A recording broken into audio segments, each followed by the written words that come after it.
I'm John Murphy, and welcome to On the Homefront, a weekly radio magazine about the arts and culture and community living and our economy here in eastern Connecticut, in Tolland, Windham, and New London counties.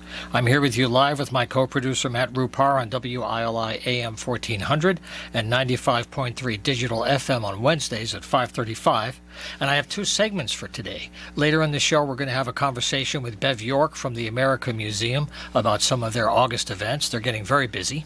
But we're going to begin with the Carey Art Studio and Gallery. There are many events going on. It's part of a whole series of arts projects that involve education for students, arts training, all kinds of arts experiences. And it's right here in the downtown area in Willimantic. I'm very happy to have back in the studio again for another visit Chris McNabo. She's the CEO and co-founder of Horizons, and she's also involved with many of the boards of the projects that we're talking about today. So Chris, like we said, you wear many hats, and I'm glad to have you here for all of them. Well, thank you very much, John. I'm happy to be here. It's exciting to talk about what's going on in Willimantic, and I'm really grateful for these opportunities. Yep, things are actually accelerating. Now that COVID is kind of on the other side, all these events are picking up speed and momentum. And there's a show going on right now with a Rhode Island-based artist, Jeff Palmer. It's running through August 21st, I believe. It's called In the Groove. What's that one about? So it has a couple of different meanings. Jeff has a lot of different styles of art, and one of the ones we're featuring at the gallery in his very first show is his woodcut images. He features very interesting people like Bob Ross. Remember Bob Ross from the Learning How to Draw?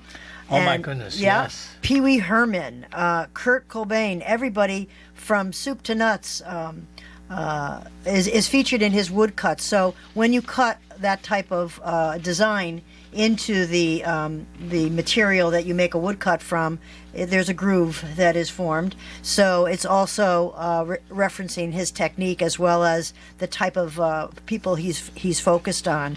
And it's really kind of interesting. There's something in the show for everyone. It's not all woodcuts, but that's one of the primary things that we're focused on, and we're selling right out of the gallery as people come in, which is unusual, John. We don't usually sell during a show. We usually wait till the end of the show to sell, but because of the type of images these are, people are coming from long distances, and we want to make sure they leave with the purchases they've made and that they're happy. So makes sense. You can walk in and buy the image and leave. We have things as small as postcards and other images that are made on fabric banners, which are very reasonably priced at $35, and everything in between.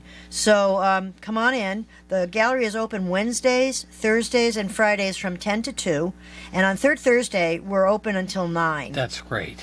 That's great. Also, Jeff Palmer's studio is Taft Street Studio. It's in Rhode Island. He also does lots of work with silk screening as well. But you can enjoy his work through August 21st. Now, Carrie Quirk is a local artist, been here for decades, of course, the basis of the gallery.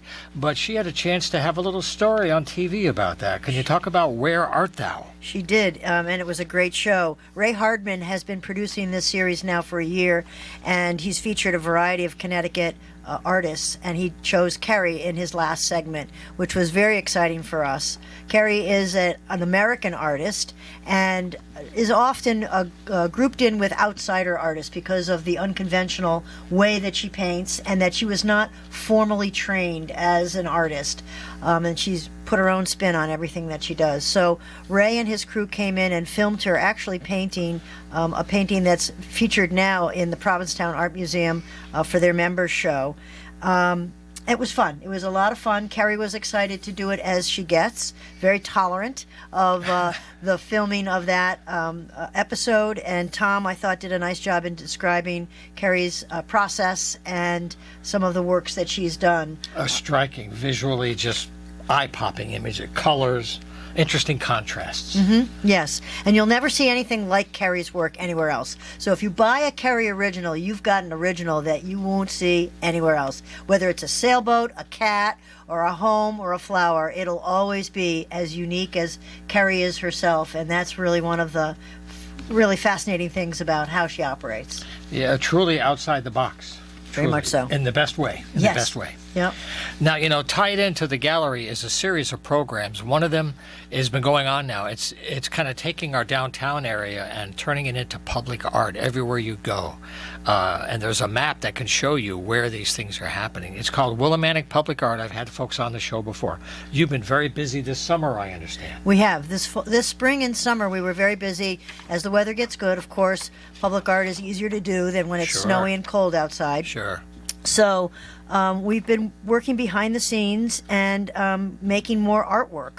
You might see the new piece of artwork on the Yono building on Church Street, Nice. where Angie does her yoga studio. And that's a piece that's done by J. Mark Renee, a Hartford-based artist that came out to do this piece for us. It's very, very lovely. Eminence Inc.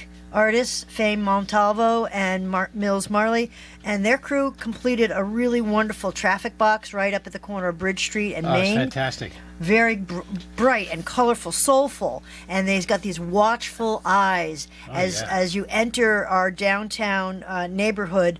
It's very engaging, and it's a really wonderful piece. And they're going to be doing a few more boxes as well. Oh, it makes it fun to walk by, just to walk by. It does. Someone spent a lot of time on that. And you know what? They painted a lot of that in the evening because they're both working artists during the day, and they were out there with their lights and painting in the evening. It was quite interesting to watch them do that, and then to see the next morning what they were able to create was a real testament to their ability to put anything up, no matter what. They're both very talented folks. Well, let me take a second to give you the website, because you can print out this map and take it with you and cruise downtown and see all the places. I guess Chris mentioned they're going to update this in September to show the summer activities. But just go to willimanticpublicart.org. All the information is there. And this has been 2 years now, right? No, actually, we just started in January. Oh, wow. Yeah, Wow, so okay. it's really... this is a year and a half that Okay. we've been doing it. So the electric box on Gilson Square is another project that's almost complete right now, and that's part of our work. It's a tribute to the 5 young people who died earlier this summer in some tragic car accidents locally, and it's done by artists Megan Rhoda McNabo, my daughter, and Austin Dorsey. They've both been very busy working on that box, and they have plans to put some more pieces together once the weather gets a little bit cooler. It's hard to paint sometimes in these really hot days. Well, it's hard to paint. It's hard to paint when it melts on the metal. Right, right. It's not quite what you need. Another piece that's in progress right now is going up on the credit union building on Main Street. It's 893 Main Street, right next to the library, and that's another large installment that's part of our work as well. And all of these works, I want to say, have been funded with support of the Leo and Rose Pajot Foundation and a grant from the Connecticut Humanities, which we're very, very grateful for. Connecticut Humanities took on a number of initiatives this past year to help nonprofit organizations promote more artwork, especially as it related to downturns with the pandemic. So we were able to get some of that funding. And we rely 100% on grants and donations to fund our work. The other funder of a lot of the work that we've already done so far has been the town of Wyndham. They want to see beautiful things on the walls and not blight. So they have contracted with us to take care of some of that, and that's an ongoing project with us. So if you like what you see, please send your donation to Willimantic Public Art. You can go on our website at willimanticpublicart.com and .org, or you can mail a check to WPA at 861 Main Street in Willimantic, and that's also the location of the Carey Gallery. So we're definitely in the market for more donations, and part of that is because of an exciting new project that's getting underway as we speak.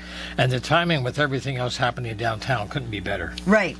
There's more events at the Shabu stage. They're working on downtown. Some of this COVID delays are passing. So it's going to be a great time. Now, there's one more thing I want to mention. The Humanities Council also supported another program, and it's tied into local education with kids. It's called Storyline. That's right. So tell us about that, too, before we go. Sure. Storyline is a venture project with the library, Natchog Public School, the artist, illustrator Barbara McClintock, and the Carey Gallery. And this year we will be featuring Storyline October 11th and 18th at the gallery, bringing the students in. Barbara doing an artist-illustrator presentation to them, talking with them about how pictures tell stories. And then we walk down to the library, and they have an opportunity to create their own stories with pictures. And then once that's done, we take their work back and then feature their work in a show at the Carey Gallery in January. We do this all in harmony with the Wyndham Public Schools and Natchog in particular. So we're excited to be doing that again. Again, Storyline received a grant from Connecticut Humanities, and we're very grateful to them for that. But the exciting project that's coming this fall that we're really holding our breath about is the Art Walk on Riverside Drive. And this is the first time we're publicly announcing it here on your show, John. Thank you very much. I don't have a drum, but it's okay. It'll be 172 feet of original artwork reflecting all the voices of our town on the fence side of the Riverside Drive. And the initial funding for this is coming from the town of Wyndham. But I have to put a pitch. We really need some more funding to make sure that we can complete it. We would like to have an opening mid-October of this 172 feet, and we have artists from Eastern Connecticut State University, Eminence Inc., ACT, Wyndham High School, Carrie Quirk will do a piece, Tom Menard will do a piece, Marissa Copley will do a piece. Others, individual artists, have also been asked to do work, and we've got 3 more boards available. If you're an artist and you'd like to get in touch with me, please give me a call at 860-456-1032 and ask for me, Chris McNabo, and I'll hook you up with what the requirements are for the Art Walk on Riverside Drive. That's awesome, because that's such a beautiful spot down there at a certain time of the year, and you walk by right off Bridge Street, you go down over the railroad tracks, and there it is. And you know, one of the whole objectives of Willimantic Public Art, and part of our mission, is that, you know, the idea is we want to create positive energy in places where there might not be some right now, and have people come to areas that maybe they shied away from. And I think Riverside Drive has a bad rap in that way, and we'd like to fix that. There's a lot of positive things that are coming from that area, and a new restaurant will be right in that corner there as well in the fall. So with that richness and depth and uniqueness that is Willimantic, we want to turn that around into a really positive spin so that people can enjoy it and feel happy about being there. Well, Chris McNabo, thanks for everything you're doing all throughout the year and for being here today. We'll look forward to having you back in September. Great. And we'll continue the stories. Thank you so much. Thank you. Okay, well, time's moving right along. We're going to feature a quick conversation I had just a couple of days ago with Bev York from the America Museum. She'll talk about the museum briefly and preview a few August events. The America Museum is a new concept of doing small, succinct, and even mobile exhibits that are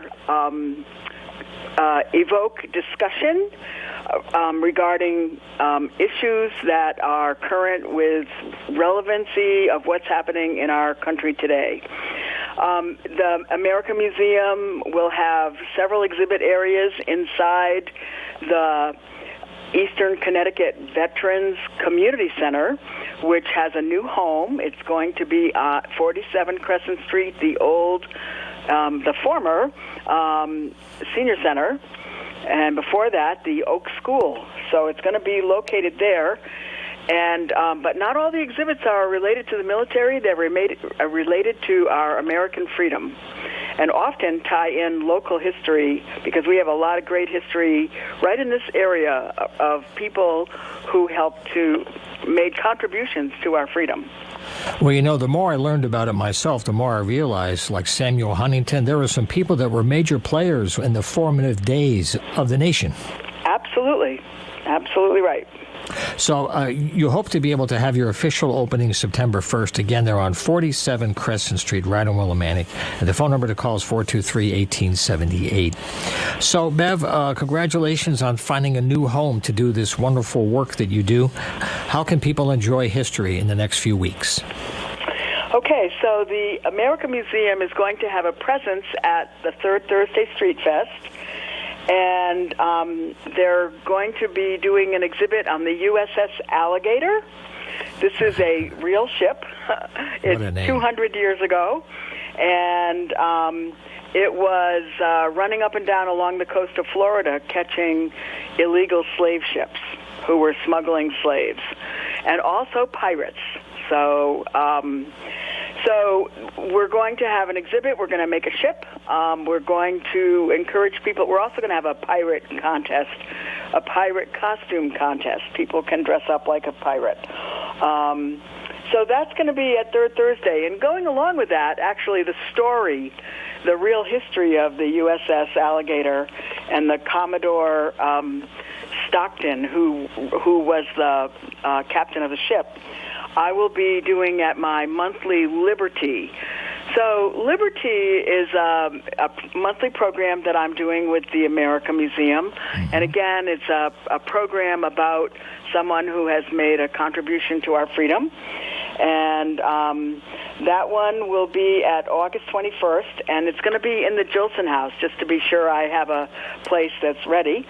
So it'll be, and I've been doing those many times Sunday at 4. So August 21st at 4 to learn about Commodore Stockton and the USS Alligator. Also, going on at the Jilson House, I've just joined the board to help that museum. They need people and volunteers, like most museums. Sure. And so they got a grant from the humanities about being open every week for children for free. And so we're doing these craft programs every Saturday until Labor Day, the noon to 4 on Saturdays. And so each week there's a different craft. So basket making, embroidery, soap making, tie-dyeing are all coming up. So the Jilson House will offer these programs for families, and it's free. That's right, folks. That's 627 Main. If you don't know, 627 Main. A great location, not hard to find at all.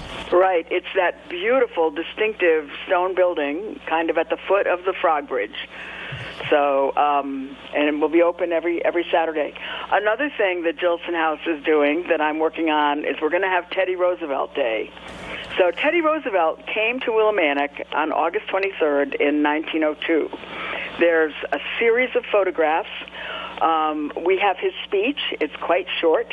He talks about how politicians and statesmen should all have good character. It's a wonderful little speech. And so we're going to encourage people to come. We're also going to serve his favorite drink, which was the mint julep. So people want to celebrate, toast to Teddy, or learn a little bit about his visit to Willimantic. That's going to be Wednesday, August 24th, from 5 to 7. The website is one more thing that people can keep in touch with you all year long as things go along. And just talk about the website, americamuseum.org. It's a good resource. What would somebody find there now? So it will list our programs and our mission. So prominently we'll be putting our events on there because that's really what most people go to websites for. Well, Bev York, thank you again for being here today. We'll look forward to our next conversation in the early fall, and I wish you a great summer now. Thanks again. Thank you so much, John. Bye-bye. Take care. Okay, we're back live now, and that's all we have time for this week, folks. I'm John Murphy, and I invite you to join me every Wednesday right now at 5:35 here on WILI for the next edition of On the Homefront. I want to thank Colin Rice for his support for the series, and beginning in August 14th on Wednesday, the show will expand to a full hour block between 5 and 6 every Wednesday. So we're looking forward to that. If you want to be a guest, please let us know. We're happy to have you here right in the studio. Just use email john@humanartsmedia.com, and we'll see you next week.